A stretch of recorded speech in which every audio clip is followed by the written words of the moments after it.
يا ليلة القدر يا فضل بارنا خير من الدهر بالعفو تاتينا. يا ليلة القدر يا فضل بارنا.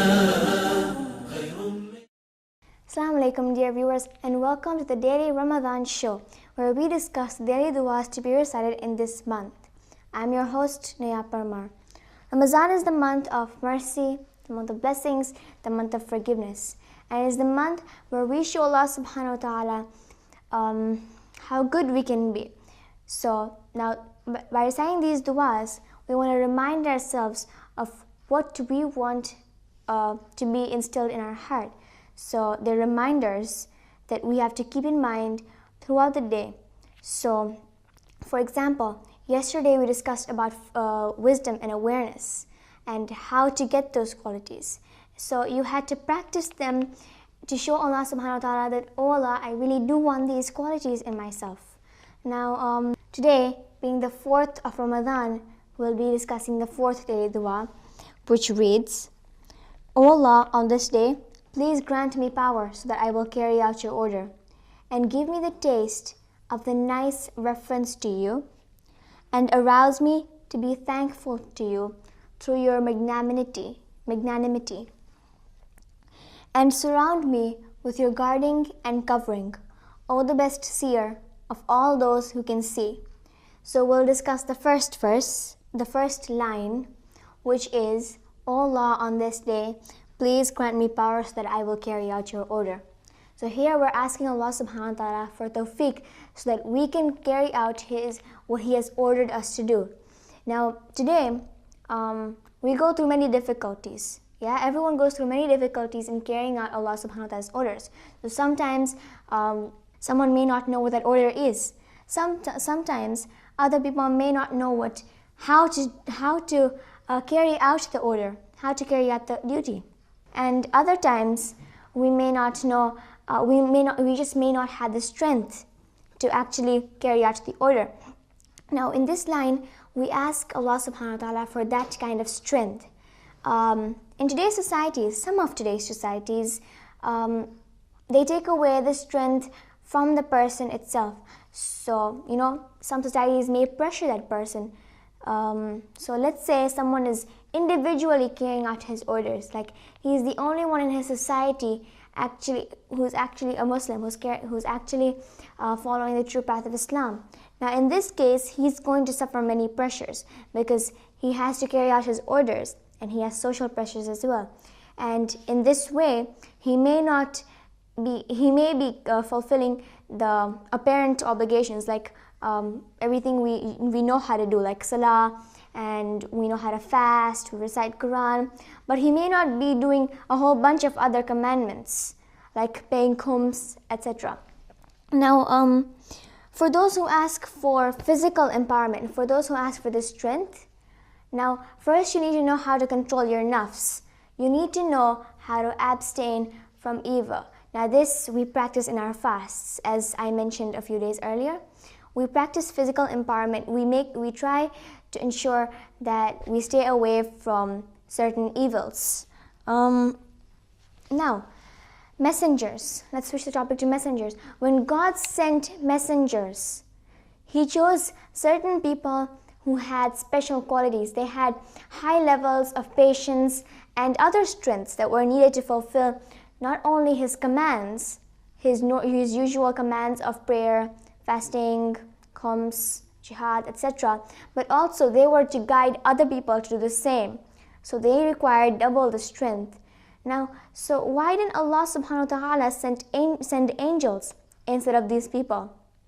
Because of what we would think. If Allah subhanahu wa ta'ala had sent angels, then we would say that this angel, he has such high strengths, he has such high levels of sabr, only because he is of a different nature than us. He is an angel. He's not a human like us, so we're both different.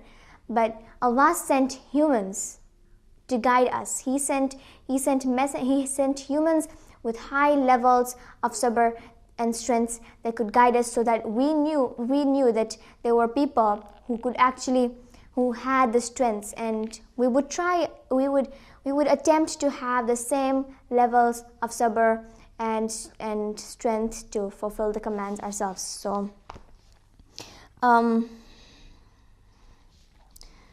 now when we say this line, when we recite this line, "Oh Allah, please grant me this tawfiq and the strength to carry out your orders," we not only ask Allah subhanahu wa ta'ala, "Oh Allah, please grant me the strength," but we also recognize the fact that it is only Allah subhanahu wa ta'ala who can help us in actually giving us these strengths. Now, when we do good deeds, in this month we do a lot of good deeds. We give out sadaqah, we fast, we stay away from evils. Now, sometimes our intentions get mixed up. And as I've mentioned many times before, when our intention gets mixed up, our whole good deed is useless. Now, our intention gets mixed up with pride, that, "Oh, I'm doing a very good deed. It's very nice of me." Now, this messes up your whole good deed, and your whole aim to please Allah subhanahu wa ta'ala, to remember Him, gets ruined. So just remember that it is only due to Allah subhanahu wa ta'ala that you are who you are today.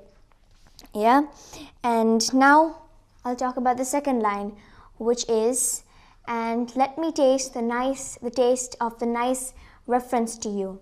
Now, what Allah is trying to say, what the Ahlul Bayt, what we want to say here is, we want to ask Allah subhanahu wa ta'ala, "Oh Allah, I want to taste the true zikr. I want to actually remember you fully." Because if you want Allah to give you the proper strength, you must first know how to remember Allah. You must first remember Allah purely, from the heart, sincerely. Now, there's this group of people, urafas. These people are mystics who have actually embarked on a spiritual journey, not as in a journey, a safari, but a spiritual journey where their whole goal is to remember Allah subhanahu wa ta'ala. And if they do not do so, they get depressed and stuff. Yeah. Now, we may not be like that. We are beginners. Our whole goal may not be to remember Allah fully, but it should be. And therefore, starting from today, keep Allah subhanahu wa ta'ala in your mind. That's the least you can do.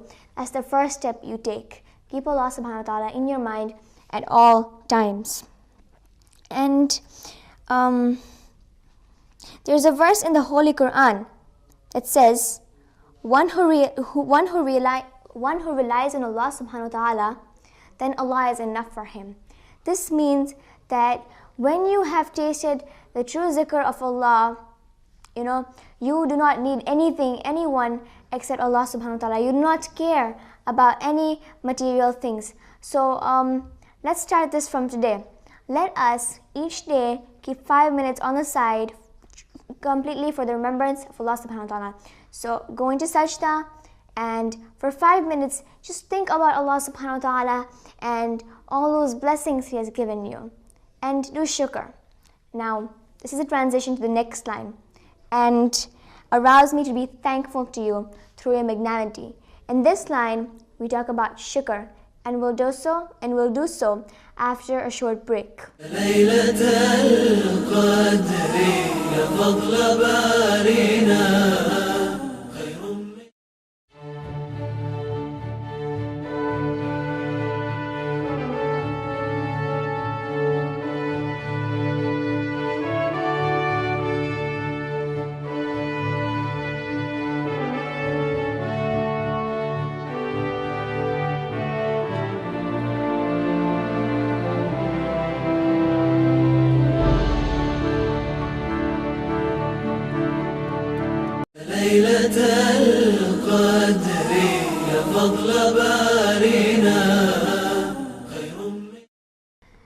Welcome back to the Daily Ramadan show, where we discuss the daily du'as. Until now, we have discussed tawfiq. We have asked Allah to give us the strength to carry out His orders. We've discussed the difficulties that one faces when carrying out Allah's orders. And we have also discussed doing zikr to Allah. And we said that, we should all take 5 minutes each day to do sajda and think and reflect on everything Allah has done for you. Now let's move to the third line. And arouse me to be thankful to you through your magnanimity. So over here we're asking Allah subhanahu wa ta'ala, oh Allah, help us become more thankful. Allah has given us many things, yeah? We have so many things, we have so many blessings. We have our family, we have homes, we have so many things that other people don't, and we still complain. This is important. We have to have shukr in our hearts, since Allah has mentioned in the Holy Quran that whoever thanks me, I will forever increase his blessings. So it's like a cycle. Allah gives us blessings, we thank him, he gives us more blessings. See how magnanimous and noble and generous Allah subhanahu wa ta'ala is? He gives us blessings for thanking him. So we keep on thanking him, we keep him in our mind. So it's like the more you do shukr, the more blessings you have, the more blessings you get. So of course we don't want to be ungrateful, since Allah also mentions in the Holy Quran, he mentions a number of times that the ungrateful are disbelievers. He categorizes the ungrateful people to be disbelievers. So I mean, if we keep complaining about all those everything, if we keep complaining, okay, when we have all these blessings that Allah has given us, Allah takes us as disbelievers, and we do not want to be disbelievers, do we? So we have to work on shukr. We have to stop complaining, to stop whining about the smallest of things. Now we go to the next line, where we say, and surround me with your guarding and covering. Now here it is obvious that we ask Allah subhanahu wa ta'ala for his protection. When you have Allah's protection, why do you need to fear anything else? See, every day, okay, we have fear in our minds. We have fear for the weirdest of things. Some people have fear of jinns, okay. Some people have fear of ghosts, which aren't even real. Yeah, some of you may even have fear of those monsters lurking under your bed, which don't even exist. But why have all this fear when you know Allah subhanahu wa ta'ala is the best protector? He has an eye on you. He knows what you're doing at all times, and he will surely protect you. I mean, as we mentioned earlier, I mentioned in my previous shows, that Allah subhanahu wa ta'ala, he loves us the most, yeah? He loves us even more than a mother loves her child. So obviously he'll want to protect us in the best of ways. So don't have fear for other things when you already have Allah subhanahu wa ta'ala to protect you. Yeah? Now the last line, and my favorite, is, oh the best seer of all those who can see. This means that we're acknowledging Allah subhanahu wa ta'ala's insightfulness. We're acknowledging that Allah subhanahu wa ta'ala can see us wherever we are. Yeah? And therefore, we cannot hide from him. We cannot do anything in secret. Now, this reminds me of a story that it's probably really famous and you probably already know it, but just for the sake of those who don't. There was a teacher who wanted to teach this particular lesson, that Allah is everywhere. So she gave her students chocolates, or in some stories they say apples, and she told them, you have these are presents to you, and you can only have them where no one can see you. Now the next day, all her students came and informed her that, okay, this is where I ate the chocolate, this is where I ate the chocolate. I ate the chocolate under my bed where my parents couldn't see me. But only one student came in with the chocolate still in hand.